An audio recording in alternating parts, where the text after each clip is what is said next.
Hello students, last ക്ലാസ്സിൽ നമ്മൾ ഈ ഒരു പ്രോബ്ലമാണ് ഡിസ്കസ് ചെയ്തുകൊണ്ടിരുന്നത്. അപ്പോൾ ഇതിലെ ഫസ്റ്റ് പ്രോബ്ലം നമ്മൾ ചെയ്തതാണ്. അതായത് L1 and L2 are not parallel to each other എന്ന് കാണിക്കാനാണ് പറഞ്ഞിട്ടുണ്ടായിരുന്നത്. അപ്പോൾ രണ്ട് ലൈൻസ് പാരലൽ അല്ല എന്ന് കാണിക്കുന്നതിന് പകരം അവരോട് പാരലൽ ആയിട്ടുള്ള വെക്റ്റേഴ്സ് പരസ്പരം പാരലൽ അല്ല എന്ന് കാണിക്കുകയാണ് നമ്മൾ കഴിഞ്ഞ പ്രോബ്ലത്തിൽ ചെയ്തത് കേട്ടോ. രണ്ട് ലൈൻസ് പാരലൽ അല്ല എന്ന് കാണിക്കുന്നതിന് പകരം അവരോട് പാരലൽ ആയിട്ടുള്ള രണ്ട് വെക്റ്റേഴ്സ് നോക്കി. ഇപ്പോൾ L1ഉം L2ഉം പാരലൽ അല്ല എങ്കിൽ L1നോട് പാരലാണ് V1 എന്ന് പറയുന്ന വെക്ടർ, L2നോട് പാരലാണ് V2 എന്ന് പറയുന്ന വെക്ടർ.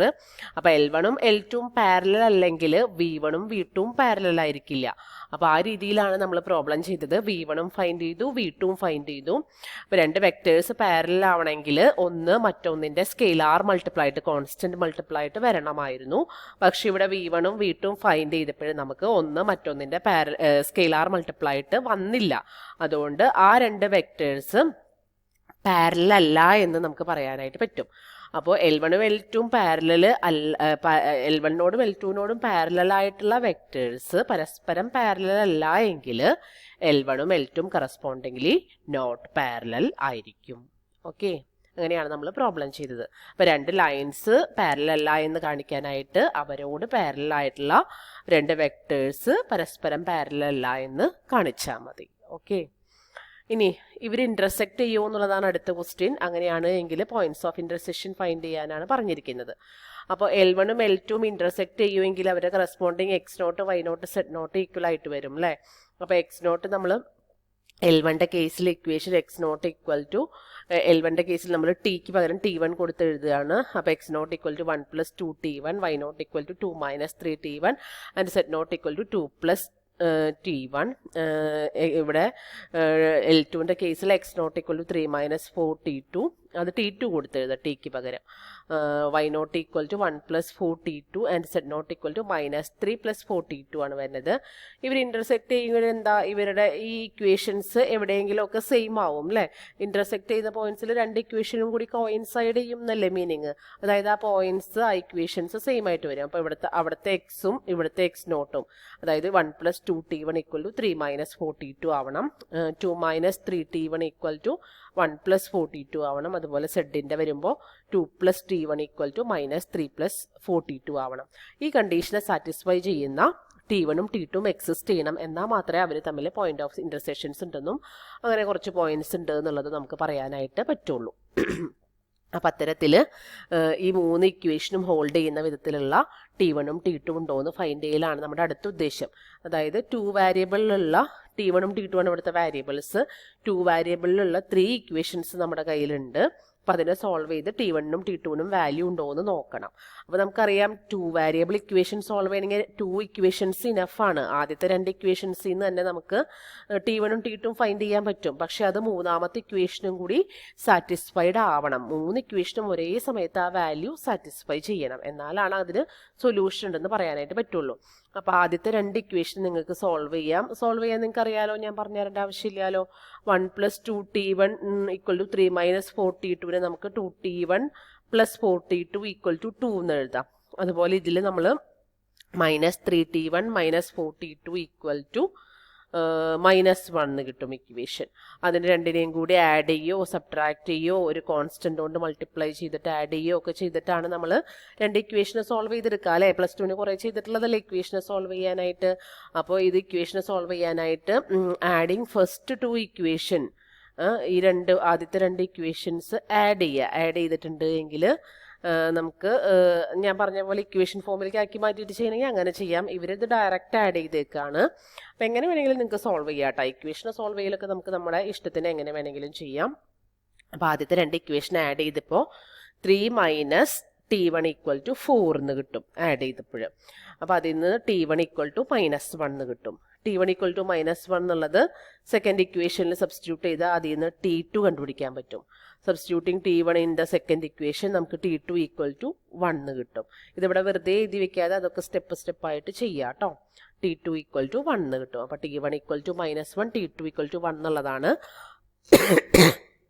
ആദ്യത്തെ 2 ഇക്വേഷൻ സോൾവ് ചെയ്തപ്പോൾ നമുക്ക് കിട്ടിയത്. ഇനി ഇത് മൂന്നാമത്തെ ഇക്വേഷനും കൂടെ സാറ്റിസ്ഫൈഡ് ആവണം, എന്നാൽ മാത്രമാണ് അത് 3 ഇക്വേഷനെ സാറ്റിസ്ഫൈ ചെയ്യുന്ന പോയിന്റ് ആയിട്ട് നമുക്ക് കണ്ടുപിടിക്കാനായിട്ട് പറ്റുള്ളൂ. അപ്പോൾ മൂന്നാമത്തെ ഇക്വേഷനിൽ T1 ഈക്വൽ ടു -1 എന്നുള്ള വാല്യൂ, T2 ഈക്വൽ ടു 1 എന്നുള്ള വാല്യൂ സബ്സ്റ്റിറ്റ്യൂട്ട് ചെയ്ത് കൊടുക്കുക. സബ്സ്റ്റിറ്റ്യൂട്ട് ചെയ്ത് നോക്കുമ്പോൾ ഇപ്പുറത്തെ സൈഡിൽ 2 -1, ഇപ്പുറത്തെ സൈഡിൽ 1 ബാലൻസ് ആവുന്നുണ്ട്. 1 ഈക്വൽ ടു 1 എന്നല്ലേ കിട്ടുന്നത്. അപ്പോൾ അവിടെ ഈക്വൽ ആയിട്ട് വരുന്നുണ്ട്, ബാലൻസ് ആവുന്നുണ്ട്, ഇക്വേഷൻ ബാലൻസ് ആവുന്നുണ്ട്, അതുകൊണ്ട് സാറ്റിസ്ഫൈ ചെയ്യുന്നുണ്ട്. അപ്പോൾ നമ്മൾ ഈ ഫൈൻഡ് ചെയ്ത T1 ഈക്വൽ ടു -1 എന്നുള്ളത് T2 ഈക്വൽ ടു 1 എന്നുള്ള വാല്യൂ കറക്റ്റ് ആണ്. അപ്പോൾ അതുകൊണ്ട് തന്നെ നമുക്ക് പറയാൻ പറ്റും L1 ആൻഡ് L2 രണ്ട് പോയിന്റ്സിൽ പല പോയിന്റ്സിൽ ഇൻ്റർസെക്റ്റ് ചെയ്യുന്നുണ്ട്. അപ്പോൾ ഒരു പോയിന്റ് ഓഫ് ഇൻ്റർസെക്ഷൻ കണ്ടുപിടിക്കാനായിട്ട് T1 equal to -1 T2 equal to 1 ഉള്ളത് പാരാമെട്രിക് ഇക്വേഷനിൽ സബ്സ്റ്റിറ്റ്യൂട്ട് ചെയ്താൽ മതി. ഒന്നില്ലെങ്കിൽ T1 ഈക്വൽ ടു -1 L1ൻ്റെ പാരാമെട്രിക് ഇക്വേഷനിൽ സബ്സ്റ്റിറ്റ്യൂട്ട് ചെയ്യുക, അല്ലെങ്കിൽ T2 ഈക്വൽ ടു 1 L2ൻ്റെ പാരാമെട്രിക് ഇക്വേഷനിൽ സബ്സ്റ്റിറ്റ്യൂട്ട് ചെയ്യുക. ഏത് ചെയ്താലും മതി. അപ്പോൾ ഒരെണ്ണം ചെയ്തിട്ടുള്ള വാല്യൂ ആണ് ഇവിടെ എഴുതിയിരിക്കുന്നത്. x0 equal to -1, y0 equal to 5, z0 equal to 1. അത് അതിൻ്റെ ഒരു പോയിന്റ് ഓഫ് ഇൻ്റർസെക്ഷൻ ആണ് കേട്ടോ. അപ്പോൾ അത് ഏതെങ്കിലും ഒന്നിൽ സബ്സ്റ്റിറ്റ്യൂട്ട് ചെയ്ത് കൊടുത്താൽ നമുക്കൊരു പോയിന്റ് ഓഫ് ഇൻ്റർസെക്ഷൻ കിട്ടും. ഓക്കെ, അടുത്തൊരു നോട്ടായിട്ട് അവിടെ എഴുതി വെക്കുക. 2 lines in space are said to be skew if they do not intersect and not parallel. അവർ ഇൻ്റർസെക്റ്റ് ചെയ്യുന്നുമില്ല, അവർ പാരലലും അല്ല എങ്കിൽ അത്തരത്തിലുള്ള 2 ലൈൻസിനെ സ്ക്യൂ ലൈൻസ് എന്നാണ് പറയുക. സ്ക്യൂ ലൈൻസ് കണ്ടീഷൻ ഇതാണ്, they do not intersect and not parallel. പാരലലും അല്ല, ഇൻ്റർസെക്റ്റ് ചെയ്യുന്നുമില്ല. ഓക്കെ, അത്തരത്തിലുള്ള ഇക്വേഷനെയാണ് നമ്മൾ സ്ക്യൂ ലൈൻസ് എന്ന് പറയാം, ലൈൻസിനെ. അപ്പോൾ ഇവിടെ ഇതിൻ്റെ ആപ്ലിക്കേഷനായിട്ട് നമുക്ക് വരുന്ന കാര്യം ഇതാണ്.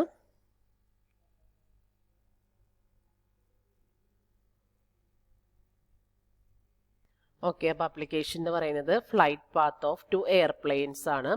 അപ്പോൾ എയർപ്ലെയിൻസിൻ്റെ പാത്ത് സ്ക്യൂ ലൈൻസ് ആണ് എങ്കിൽ അത് ഇൻ്റർസെക്റ്റ് ചെയ്യൂല, പാരലലും അല്ല. അപ്പോൾ 2 പ്ലെയിൻസ് അറ്റ് എ ടൈം പോകുന്ന 2 പ്ലെയിൻസ് ഉണ്ട് എങ്കിൽ അവരുടെ പാത്ത് എപ്പോഴും സ്ക്യൂ ആയിട്ടുള്ള 2 ലൈൻസ് ആയിരിക്കും. സ്ക്യൂ ആയിട്ടുള്ള 2 ലൈൻസ് ആണെങ്കിൽ അവർ ഒരിക്കലും ഇൻ്റർസെക്റ്റ് ചെയ്യൂല, പാരലായിട്ട് വരൂല്ല. ഓക്കെ, അപ്പോൾ അതാണ് അതിൻ്റെ ആപ്ലിക്കേഷൻ വരുന്നത്. അപ്പോൾ അതിൻ്റെ ഒരു പ്രോബ്ലം ഇവിടെ തന്നിട്ടുണ്ട്. As 2 planes fly by each other, their flight paths are given by the straight lines L1 equal to this one and L2 equal to this one. Show that the lines are skew and therefore there is no danger of plane colliding. Okay. അപ്പോൾ skew എന്ന് കാണിക്കാൻ വേണ്ടിയിട്ട് നമ്മൾ എന്തൊക്കെ കാണിച്ചാൽ മതി? അവർ intersect ചെയ്യുന്നില്ല എന്നും അവർ നോട്ട് പാരലൽ ആണെന്നും കാണിച്ചാൽ മതി. നോട്ട് പാരലൽ ആണ് 2 സ്ട്രെയിറ്റ് ലൈൻസ് എന്നുള്ളത് നമ്മൾ ഒരു പ്രോബ്ലത്തിൽ ചെയ്തതാണ്. ആ 2 ലൈൻസ് പാരലൽ അല്ല എന്ന് കാണിക്കുന്നതിന് പകരം അവരോട് പാരലൽ ആയിട്ടുള്ള 2 വെക്ടേഴ്സ് എടുത്തിട്ട് ആ 2 വെക്ടേഴ്സും പാരലൽ അല്ല എന്ന് അതാണ് നമ്മൾ കഴിഞ്ഞ പ്രോബ്ലത്തിൽ ചെയ്തത്. അപ്പോൾ L1 എന്നുള്ള ലൈൻ എടുത്തിട്ടുണ്ടെങ്കിൽ അതിൻ്റെ പാരാമെട്രിക് ഇക്വേഷനിൽ നിന്ന് അതിനോട് പാരലൽ ആയിട്ടുള്ള വെക്ടർ ഏതാന്ന് കിട്ടും. അതിനോട് പാരലൽ ആയിട്ടുള്ള വെക്ടറാണ് V1. അത് ഇവിടെ നിന്ന് നമുക്ക് ABC എന്നുള്ള കോഎഫിഷ്യൻസ് എടുത്ത് ചെയ്യാവുന്നതേ ഉള്ളൂ.